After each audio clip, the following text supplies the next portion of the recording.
All rise, please. I pledge allegiance to the flag of the United States of America and to the republic for which which it stands stands, one one nation, nation, under God, indivisible, with with liberty liberty and and justice. justice for all.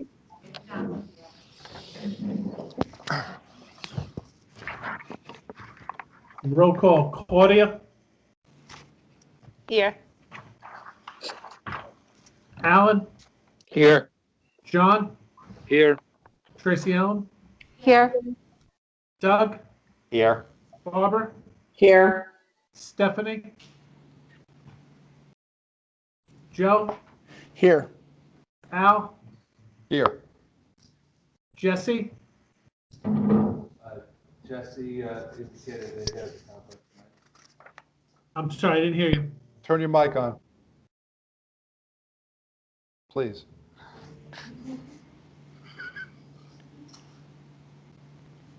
Okay, Noel, Here. is Noel here? Yes. I'm here. Okay. Joshua, Tom, I'm sorry. Jesse indicated that he will not be here tonight, and Josh will join us later.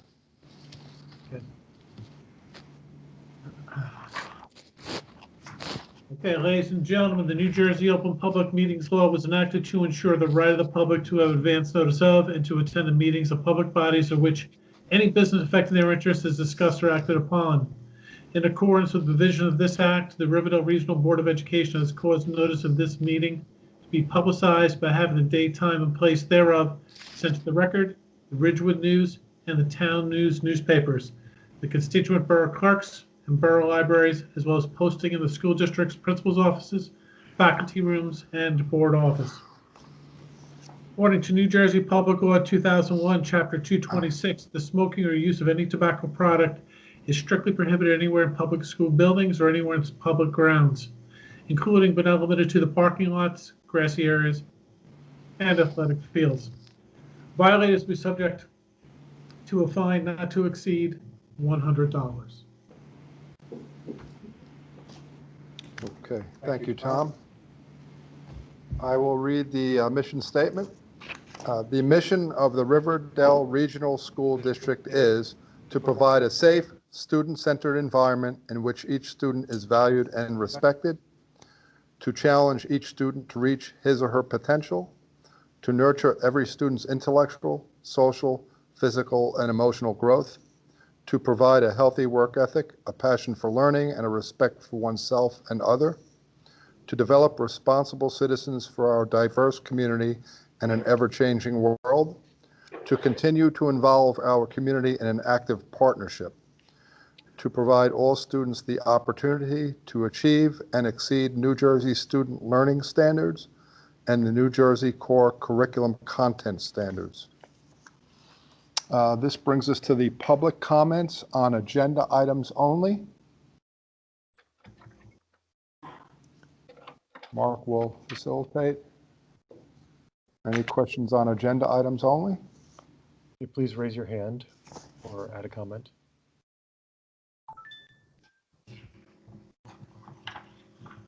No comments. Anything, Mark? Okay. That moves us into the student member report. Noel, I believe you're the only one out there. Do you have anything for us tonight? I don't have anything to report. Okay. My report, I really don't have anything for tonight, other than the fact that we did put out a letter about a week ago concerning the schedule, the new schedule that started a week ago today. And I am a believer that everyone should advocate for your children, ask questions, but please do so in a respectful manner. We received plenty of emails, both positive and negative, and I just would ask that you be respectful in any kind of communication you send to the superintendent or the board. That's all I have for tonight. So Patrick, I'll pass it to you. Just two items. The first thing, as I've done in the past, would be Patrick, your mic.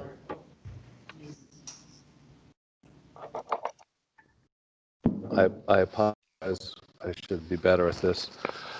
Just to, as I've done in the last couple of meetings, an enrollment report. The first week that we had in-person instruction at the middle school for cohort A, we had 188 students that were present for in-person instruction. And in cohort B, we had 206. In this week, or last week, that concluded on Friday the 13th, for cohort A, we had 179 students and 193 for cohort B. So the change there is relatively small, 9 students at the cohort A and 13 students at the cohort B. Unfortunately, on the other side of it, the high school, when we opened for the first week, we had 402 students in cohort A and 415 in cohort B. Last week, we concluded we had 198 students attending in cohort A and 239 students attending in cohort B, which is a change of 204 students for cohort A, 176 for cohort B. I can report that today we had 150 students that attended the in-person instruction, which would have been cohort A at the high school. And as we all know, the middle school was 100% virtual due to some COVID exposure that took place. Secondly, I'm also I'm also happy to be reporting that we have additional special education students that are now attending school 4 days per week. But that brings me to my second aspect, which is the letter I released earlier this evening regarding a 2-week closure for school. As the middle school is aware, we had communication yesterday regarding a staff exposure at the middle school. Today, we received a confirmation of 2 student exposures as well. All 3 are unrelated to each other. So after consultation with the local health authorities, and in light of the other infections that we've had at the middle school, we've crossed over the line for a temporary closure of 2 weeks, which would go into effect tomorrow.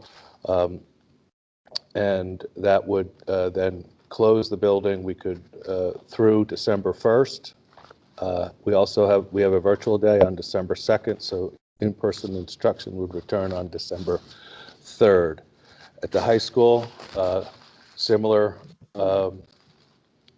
numbers. We've had in the last week or this week, which is only Monday, we had 2 additional confirmed cases.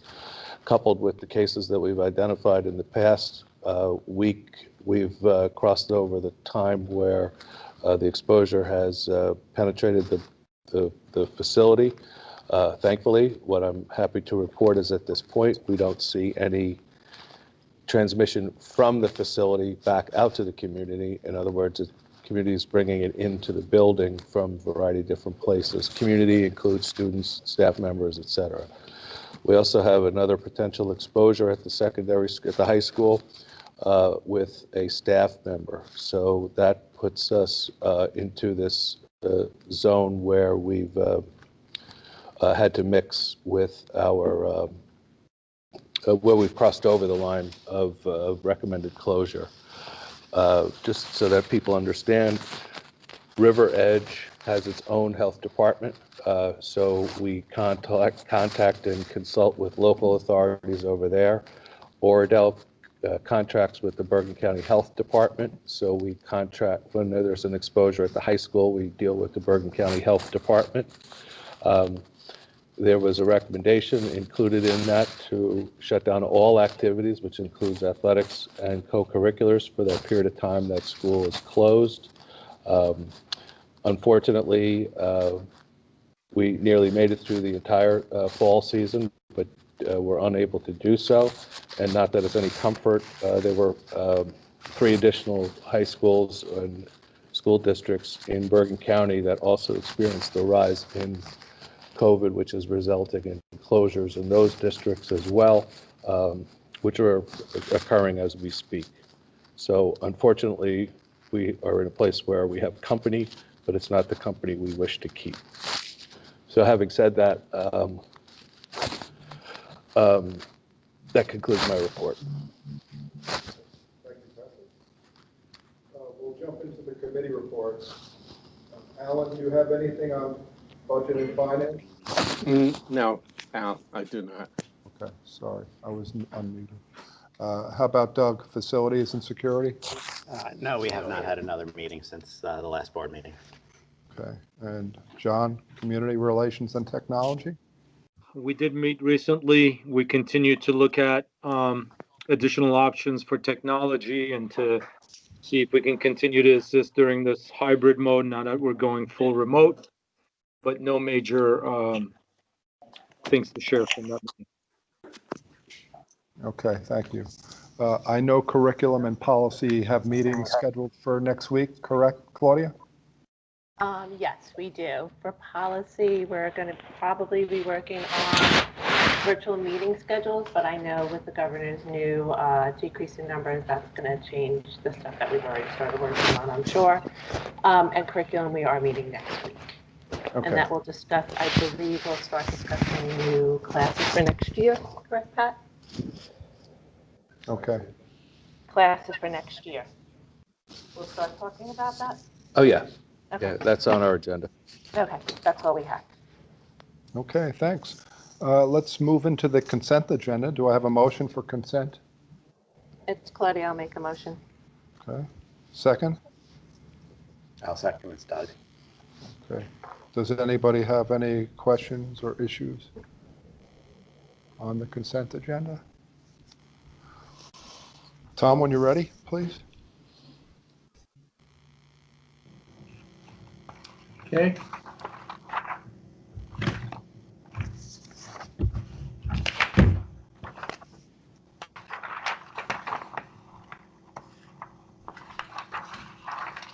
Claudia, Yes. Alan, Yes. John? John? Yes. Tracy Allen? Yes. Doug? Yes. Barbara? Yes. Stephanie? Stephanie's out. Joe? Yes, but Tom, I need to abstain on 9A, the minutes, and only for the October 26th meeting since I wasn't present. Al? Yes. Okay. That brings us to our first vote. Under number 10, personnel, E, appointments, number 3. It is recommended by the superintendent that the board approve the appointment of Brian Pepe as high school principal, tenure track, effective January 15th, 2021, or sooner, to June 30th, 2021, at a prorated salary of $165,000. The appointment is contingent upon receipt of proper certification, academic records, and satisfactory background reference checks. May I have a motion? I'm muted. Alan with the motion. Do I have a second? I'll second it. John? John, thank you, John. And welcome aboard. Yes. We haven't voted.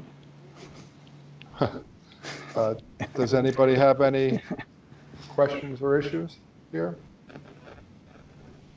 Okay, Tom, when you're ready, please. Claudia? Yes, and Brian, I know you're listening, so remember, go from good to great. Alan? Yes. And welcome aboard. John? Yes. And very happy to see a new principal at the high school. Tracy Allen?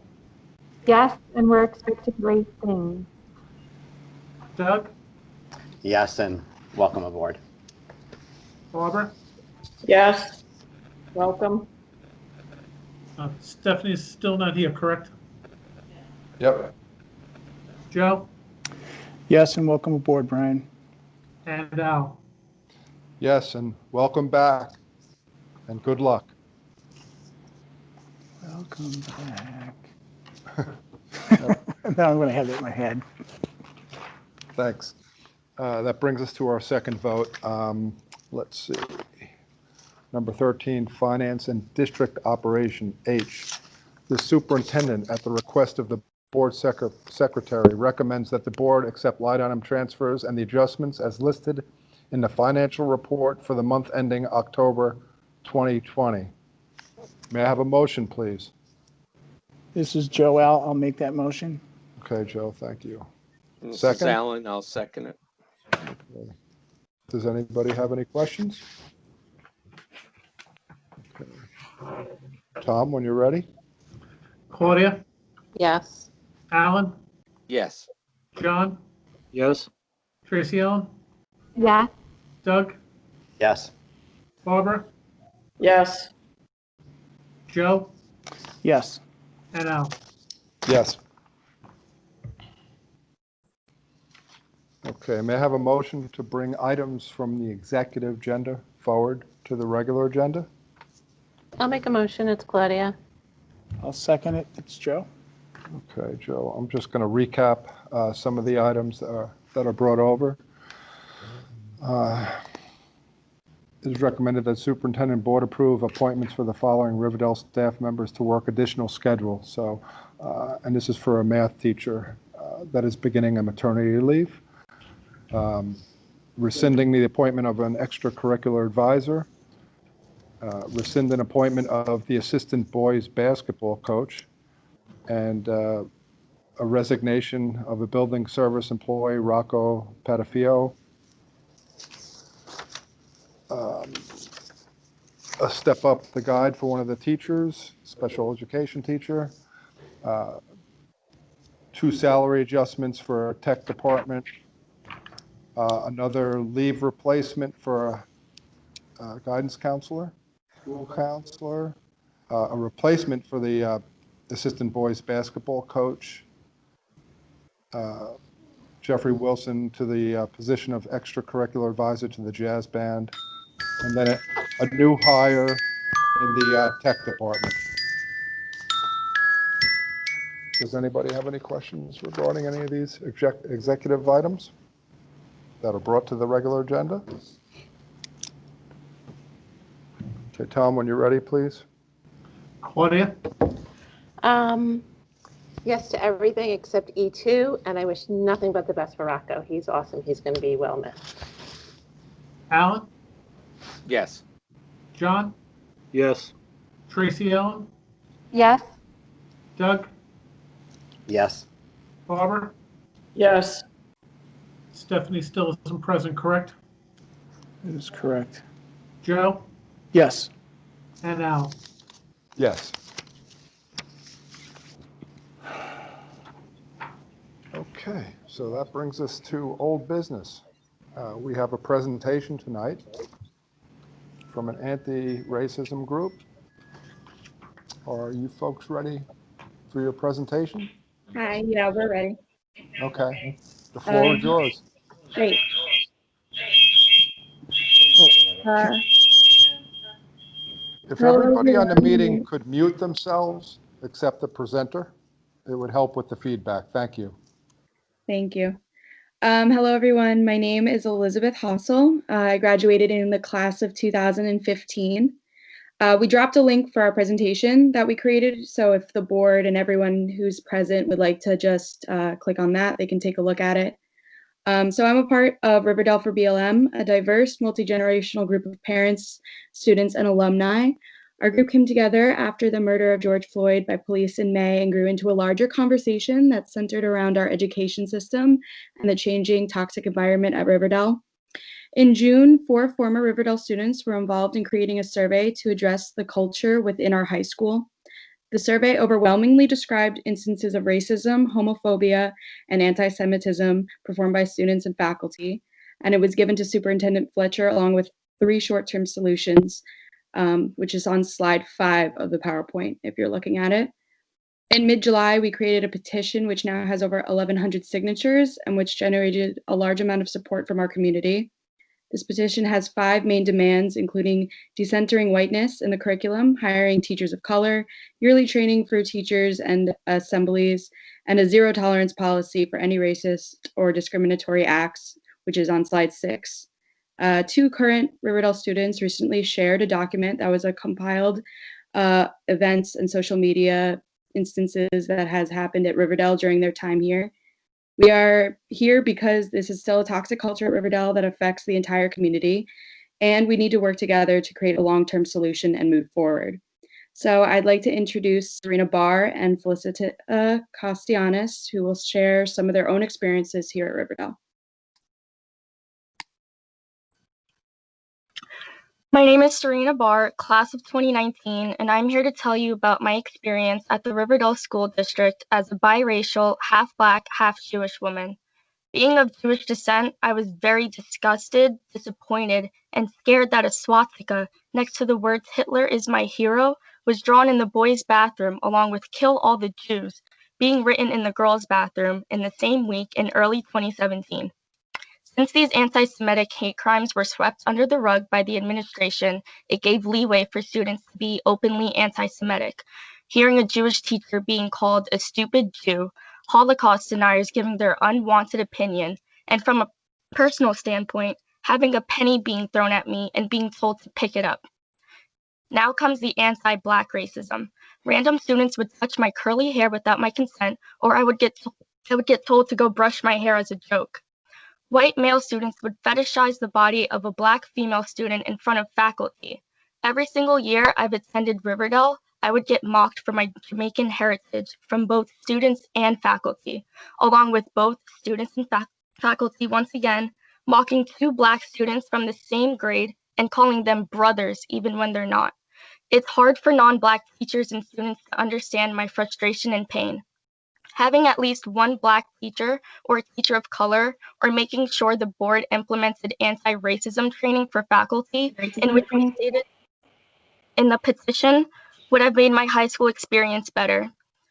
Mr. Fletcher and the board, please think about the future of your Black students and students of color, because your decisions directly impact your students and the culture at Riverdale. History has its eyes on you. I thank you for your time. I pass this presentation on to Felicita Castellanos. Hi everyone, I'm not sure if you all remember me, but my name is Felicita Castellanos and I was a student board liaison for Riverdale before I graduated in 2019. 2 years later, as a student at Boston College, I'm very grateful for my time spent at Riverdale, but this gratitude is what brings me here today to address a toxic culture that has been tolerated for far too long. In reminiscing on my time spent at Riverdale, a walk down the yellow locker hallway could sound like, "Dude, you're acting like a pussy, don't be so gay." Sitting in the corner during lockdown drills, you could hear, "Oh, we can't see you with the lights off." Or waiting during the first few minutes of class before a teacher gets up to begin, maybe you can hear white students singing each word, including the N-word of the new Drake song, just before they turn their heads back to the Black students as if to dare them to react. Or in the parking lot, bending down at the sight of a quarter on the ground would often be met with, "Oh, you Jew." These are real stories, real quotes, and they're absolutely unacceptable. Alumni of all backgrounds call themselves numb to it, feeling the need to act a certain way in order to mask their identity to evade humiliation. Masked by sarcasm, unaddressed comments like these have produced the Riverdale that we know to be infamously discriminatory, racist, and toxic. We're all here because we believe in Riverdale and its ability to do better, so we ask to please be taken seriously because no one should have stories like these to tell. I now introduce Micheline Parra-Innocent. Thank you. I'm a River Edge resident and a parent. Our children have taken action to reveal the impact of how racist, anti-Semitic, homophobic, xenophobic, and misogynist comments and actions continue to negatively affect them and the learning environment in our community school. The intentions of these actions are irrelevant. The feelings of our children can no longer be dismissed. We must stand together as a community to help take proactive and positive action towards change. Possible solutions have already been proposed in the alumni petition and supported by over 1,100 members of our community. As next steps after this meeting, outlined in slide 8 of our presentation, we would like the board to create a task force composed of teachers, current students, alumni, and parents that will work to oversee immediate and long-term changes. We understand and are sensitive to the current economic realities, but are adamant in our belief that that there are steps that can be taken towards a safer and more inclusive school environment that would currently not require monetary commitments. Additionally, in the spirit of long-term change, we also ask to be invited to the next curriculum meeting. Thank you for your time. I now pass this presentation to Elizabeth Stiles, history teacher at Riverdale. Hi, good evening, everybody. My name is Liz Stiles. I teach social studies at the high school. I wanted to start off by thanking the students, both past and present, who have attended these past few meetings for coming and speaking their truth. Sometimes we forget that they're the ultimate reason why we're all here and why we work as hard as we do. We should all be grateful and humbled by them that they took their time to remind us. I want to offer my support and my time to help this group affect positive change in the school that we all love so much. Thank you. Thank you all for your attentiveness and time, and we now welcome all reactions, comments, or questions.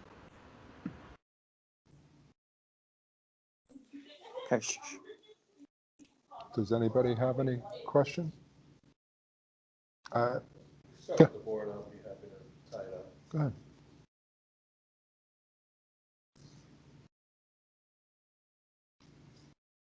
Okay, unmuted. Can you hear me? Yep. Okay.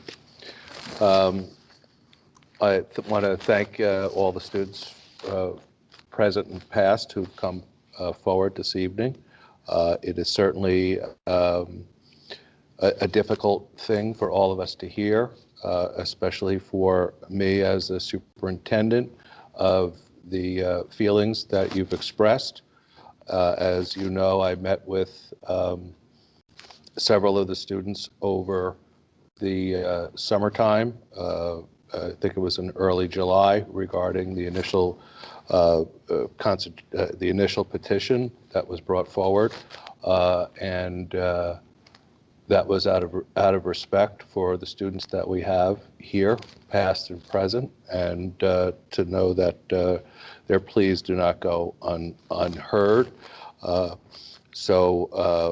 The responses to that first petition that came forward, which were three, were sharing of resources for our staff and our students, for some professional development for our staff, which unfortunately the sharing of resources was done. The professional development, unfortunately, was overwhelmed by the public health crisis that we're dealing with now. And then finally, the issue of a club that was to be related to this issue, and what we've done thus far is to direct all our co-curricular activities to examine citizenship in some way, shape, or form, and how it pertains to a variety of different issues, not just the ones that were mentioned this evening. So the additional items that were brought forward on Friday, which I received in an email and all the board members received, we will just continue to take under advisement and move forward. However, I think it's important for everyone to understand that there's never an excuse, there's never a situation where it is okay for a student to feel the way that they do, and it's just unfortunate that that some of the actions that we have taken, particularly regarding the one incident that was talked about earlier with the swastikas in the bathrooms, I think there was a very public response to that issue, and unfortunately, with confidentiality issues that go into place, it's unfortunate that we can't explain every action that's taken because it involves another student along the way. However, as I said before, there's never an excuse for this type of behavior, and we will take the additional items under consideration as we move forward. And it's nice to know that we have a teacher who's willing to step forward and help guide the effort.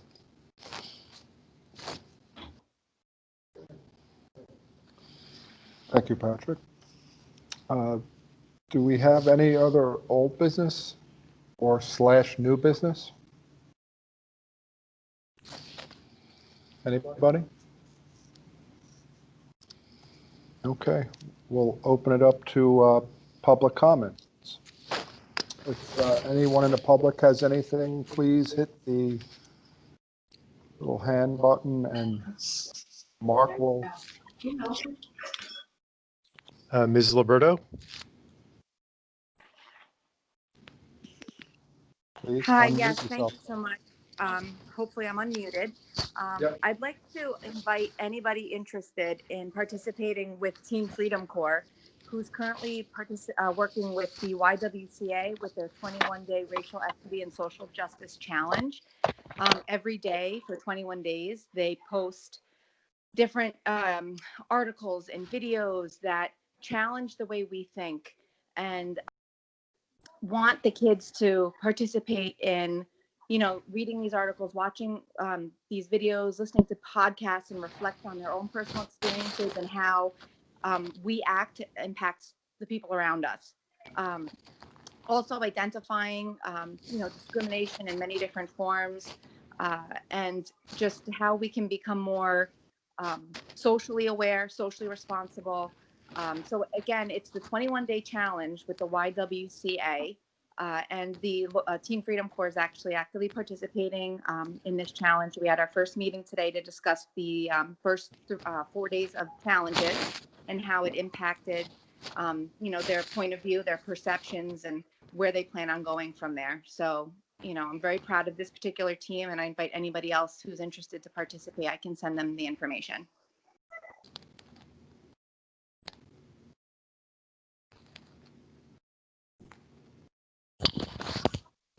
Any other comments, please?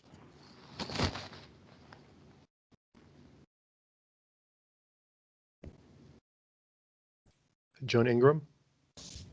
Hi, yeah, I just wanted to clarify the schedule that the students will be following for the next 2 weeks when they're virtual is the new hybrid schedule with that lengthy break for lunch. Is that correct? That is correct.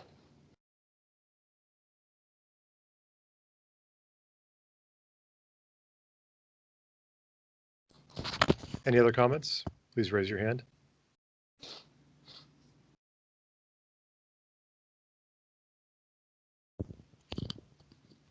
Joan Ingram? Okay, Vanessa Yeah, Bernal? Oh, I actually had another question just speaking to the curriculum. So I could be wrong, but there was a deputy superintendent for curriculum and instruction last year. And I'm just wondering, is that post going to be, is someone going to refill that post? If so, when? And if not, where is that funding going? So specifically, that funding was directed towards a different supervisor. We added a supervisor of special projects and staff development who's trained to help with the virtual aspect of instruction that we anticipate having for quite a while. We've had already and will have for quite a while. And we will consider, so we took the money from that position to fund the other one. And then we'll consider continuing to look at other administrative reorganization as we develop the new budget. Okay, and just to piggyback on that, I think that's a good, smart move that you did that because of all the, difficulty in learning these new platforms. I personally, having 3 students at in Riverdale, between the middle school and high school, I see some, some gains in using different kinds of platforms like Nearpod, platforms that are more engaging for the students. So they're not just looking at a PowerPoint, listening to the teacher, and then going off to do their work. But I don't see really a great increase. So I'm talking about, 8 teachers times 3 kids, 24. That's a decent representation. So does the administration have some kind of timeline for when they expect teachers to kind of begin using and implementing some new technology? Well, we just deployed 2 staff over the last couple of weeks, and I really mean over the last 2 weeks. I think we announced it for the middle school past Monday. Some additional equipment that can be used as webcams and microphones in order to help provide a more robust in-person, if you will, instruction. So I think as that equipment gets deployed and as people become more familiar with it, it will be a little bit, it should be a better experience while people are participating virtually.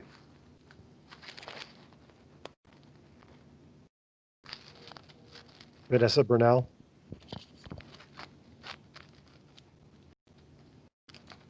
Hi, thank you so much. So I am part of the group that created the presentation for tonight. So I just wanted to understand,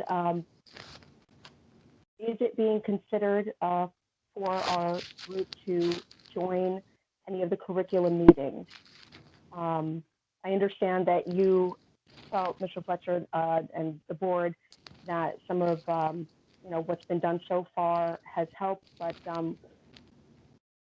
we would really like to see a bit more of what we have presented to you to have a bit more serious consideration. Most importantly, as I mentioned, the joining the curriculum committee meeting.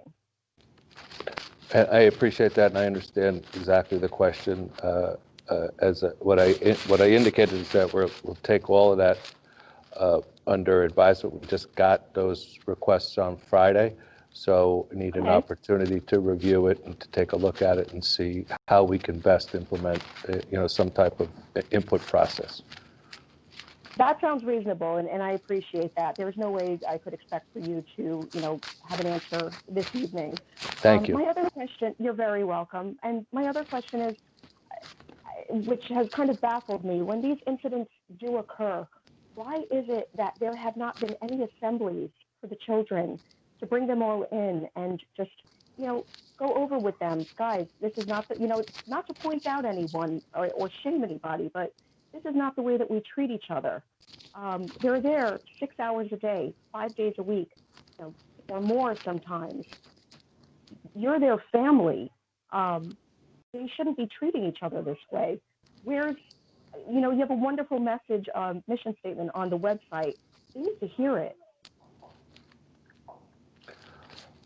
I can't, give you a good, robust answer to the question of why, we don't have assemblies every time something like that happens or whatnot. I can just try to indicate that, what we've been trying to do is to support students in a variety of different ways over the last number of years with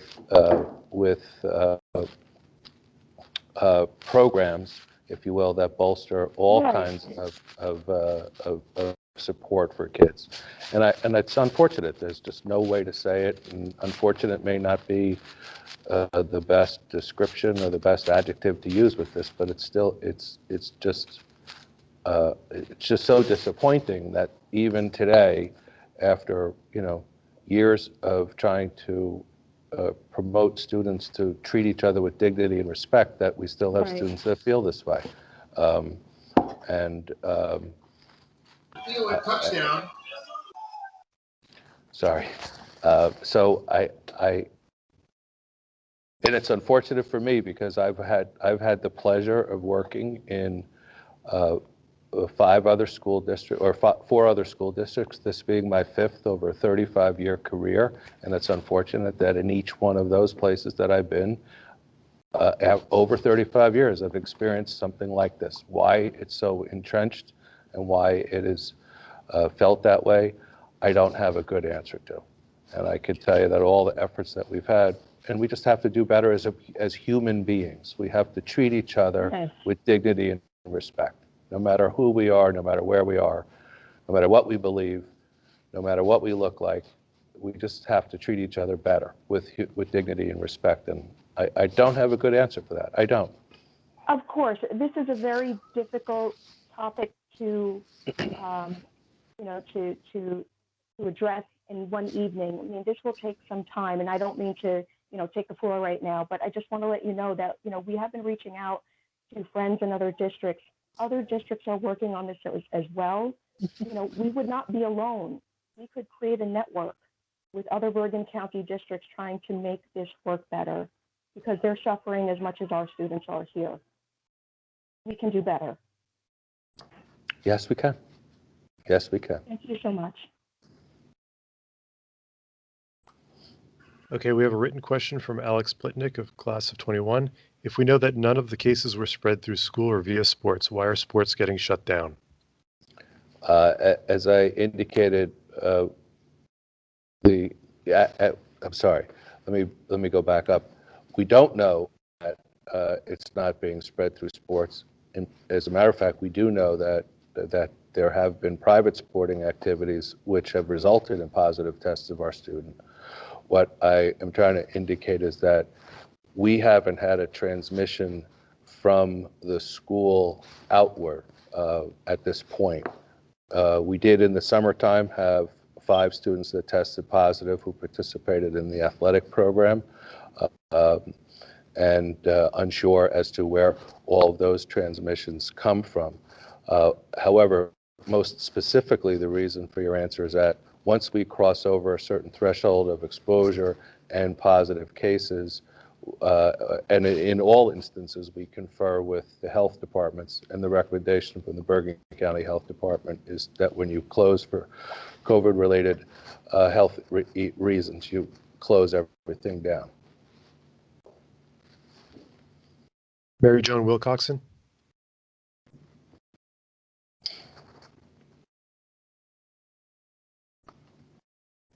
Mary Joan, you have your hand raised. You can unmute your mic.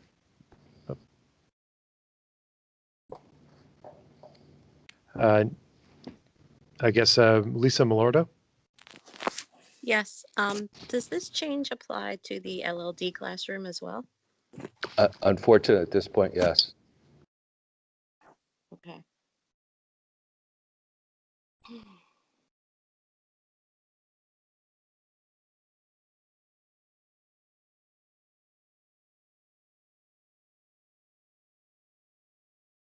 Somebody asked a question. Pascack Valley was closed for COVID-related reasons and still kept their athletics going. So how were they able to do that? Was it based on the case numbers? It is my understanding that Pascack Valley closed because they didn't have enough staff members to promote their activities. I'm sorry, to have run a safe building. I know that they were closed for 2 days last week, and I know that we played them. I did reach out to the other administration up there to determine that our students were safe prior to their participation with Pascack Valley. So my understanding is that they closed because they didn't have enough staff to operate the building. And a written question from Jody Eskenazi.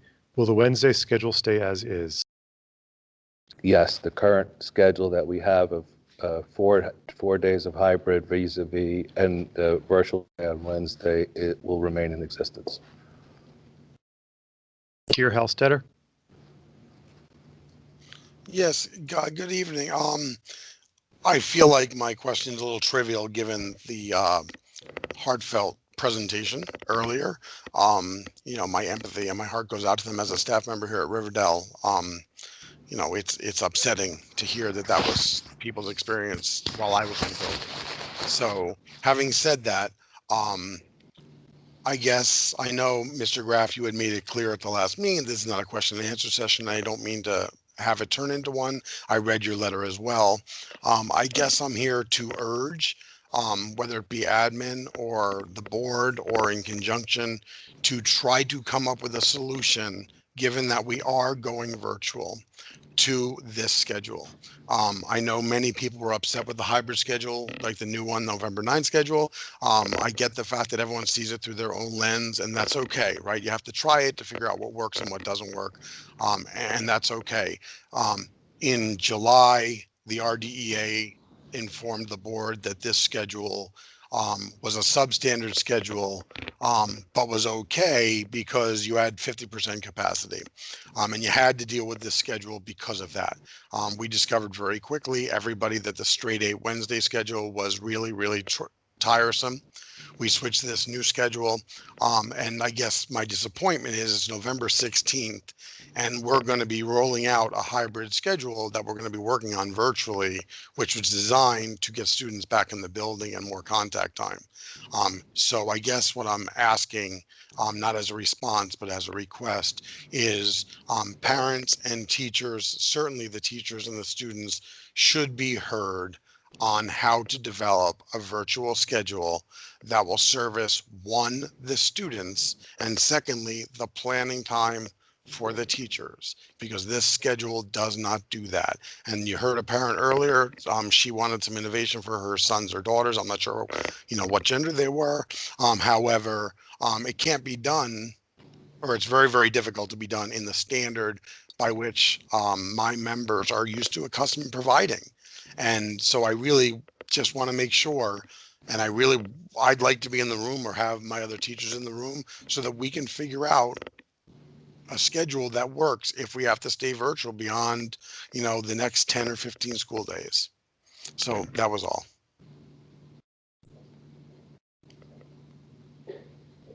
We have a written question from Liz Stiles, or comment. Thank you all for your time tonight. Does the BOE have any questions or comments for the group about the presentation?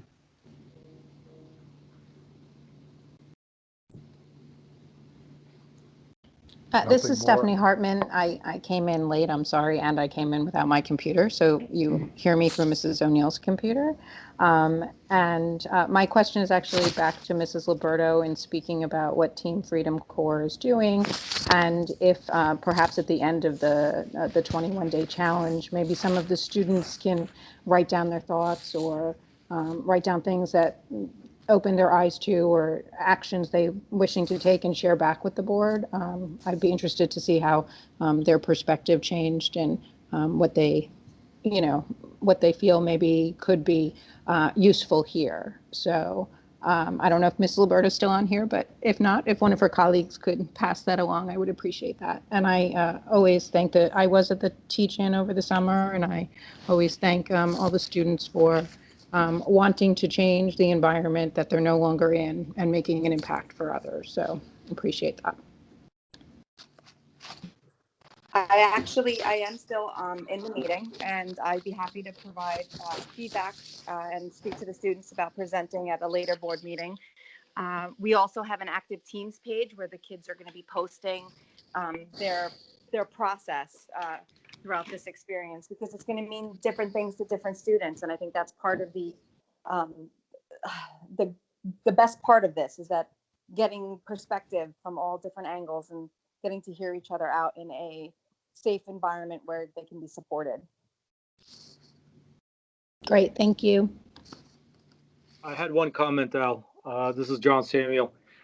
I want to thank the group that also presented. There's a lot of material to digest, and I just want to reiterate what Al mentioned, the board president, in the last meeting. If you don't have an active dialogue from the board to the public, that's because that's how we operate on the board. That doesn't mean board members don't hear you guys. We do operate in committees. We meet in smaller groups in order to deliberate and talk about these things. And I can tell you, I personally do hear everything. We do bring it to our committees. We do discuss it. We do discuss it with the superintendent. And once we understand it, we do take action. So I do want to thank you guys. I want to encourage you guys to also reach out to the mayor and council in each of the towns. This is not just in the school. This probably is happening in other places. And it requires a partnership with the parents. It's not just the school. So the school needs to create an environment where this is not tolerated, but this really needs to be a community partnership.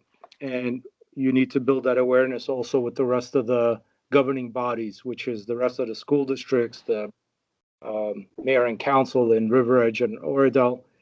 And they have direct reach into the police departments and other areas where this awareness could be more broadly shared.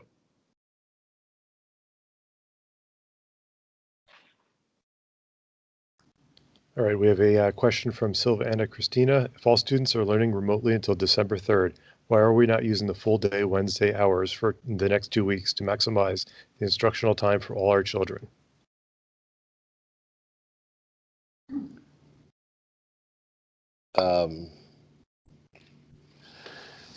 As I indicated when I made the recommendation to the board regarding the change in schedule, that if we had a short-term closure, which is defined as the 2 weeks, that we would continue with the existing schedule. However, we would continue also to look at other options as we move forward. Unfortunately, I remain concerned, very concerned about the numbers that are in the community regarding the penetration of the virus into both our communities. I remain hopeful that we will find a way out of this so that we can get back to a more normal opportunity for schools. But with the current restrictions in place, as I indicated, we're just going to follow this current schedule for the 2 weeks. And remember, there's a break that's involved in there too. So, but we will continue to look at other options. I am in contact with other school districts. I am in contact with other school districts throughout Bergen County. And I do know that there are different versions of schedules that we can continue to look at. John Ingram. Hi, yeah, I just wanted to, respond in part to, I think it was Mr. Halstetter, who spoke about, the teacher perspective. Also, you spoke about the students, what's best for the students from the parent perspective. What's most important for me and for many parents that I speak to is to have the kids get instruction from the teachers. Unfortunately, it's not in person right now or won't be for the next 2 weeks, but to get as much of that instructional time in as possible. And while I understand what you're saying, certainly teachers definitely need time to plan and for professional development. Teachers had that big chunk of time prior to the hybrid schedule where they did have plenty of time to work on planning and to work on getting to know these different platforms that I mentioned before: Pear Deck, Padlet, Flipgrid, lots of technology out there. And I personally didn't see a huge uptick in that. And therefore, I would prefer them to have that, that instruction from the teachers.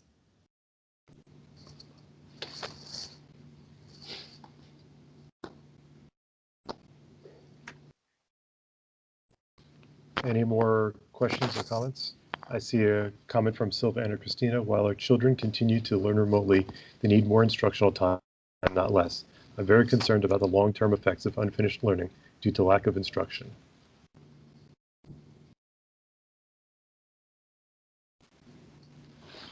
Anyone else?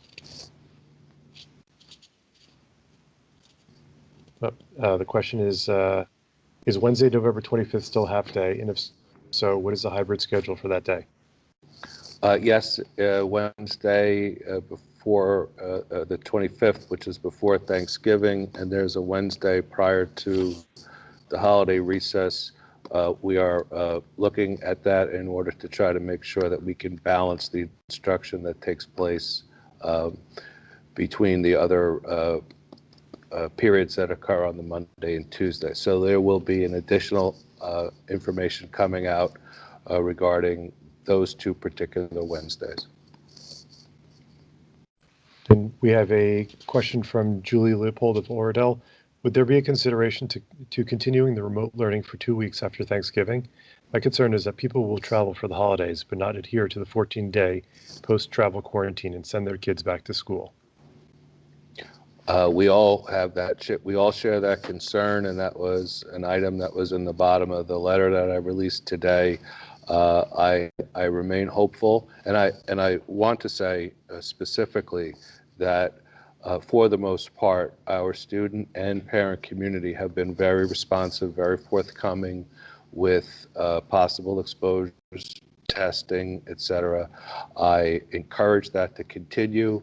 I recognize that the holiday period that's coming up will, coupled with the fatigue that we all feel and coupled with our desire to have some normality in our lives, may cause other opportunities for exposure. I just hope that everyone will maintain that forthcoming ability and let us know should there be continued exposure. I don't know what's going to take place at the state level. The governor had a speech today where, at his news conference, where he indicated that there's some other things coming down, limitations on in-person gatherings, both inside and out. There's going to be additional consultation regarding winter sports, which I know will take place over the next couple of days, and we just all have to hang in there and be cognizant that it's a fluid situation. We have a comment from Fiona Flynn, class of 21. I personally am very concerned as well about the long-term effects of keeping students on their computers this long. It is exhausting to learn virtually, and both teachers and students can benefit from the half-day schedule, since it allows students to focus more on the educational time they are receiving and spend time away from the computer before homework and or after-school jobs. We have a comment from Rita Cookson of River Edge. Does each subject offer hard copy textbooks, or are most of the textbook digital versions? I'm looking at this as a way to maybe reduce screen time. We rely heavily, almost exclusively, on online textbooks that are available. However, we do maintain classroom sets in each of the areas, in each of the buildings, and we do maintain additional books for students that may have special needs. I would just direct you to the building level regarding that kind of a question. Mike Toda. Thanks. I'm a teacher at the high school, but I want to comment as a parent of a freshman football player in particular. I just want to thank Mr. Nelson and all the sports, all the coaches for all their efforts during this crazy fall season. You know, the shutdown unfortunately means the end of that. So I just want to thank them publicly for all their efforts. I know every workout and everything that kids went to was a big benefit to the kids. So I just want to thank them.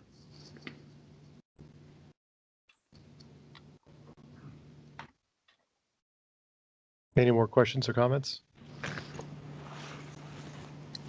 Hey, Mark, I see one that's further up in the chat. Some were answered by Jeff. I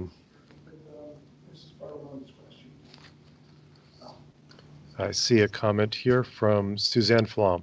I know there are many parents that feel more instruction is optimal, but virtual computer learning on their laptops for this many hours is and does create burnout. Not all parents agree with the full day schedule, virtual schedule. I too have spoken with many parents that feel this way, and I do hope this is considered if virtual learning is necessary moving forward past the 2 weeks. Thank you very much for considering all, and I can only imagine how difficult your job is. The 4 half days and 1 full day virtual should also be considered. It assists with protecting from burnout.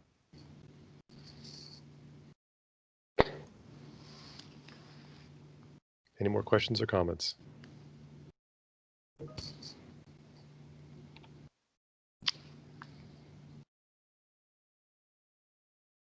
That's it. Okay. So then, as we close, I would just like to wish everyone a safe Thanksgiving season. Thanksgiving is a uniquely American holiday where we all get to celebrate. Let's hope that we all celebrate safely. Thank you all. Thank you, Patrick. Do I have a motion to adjourn? I'll make a motion. It's Claudia. Second? I'll second. It's Doug. All in favor? Aye. Aye. Stay safe, everyone. 9 o'clock, Tom.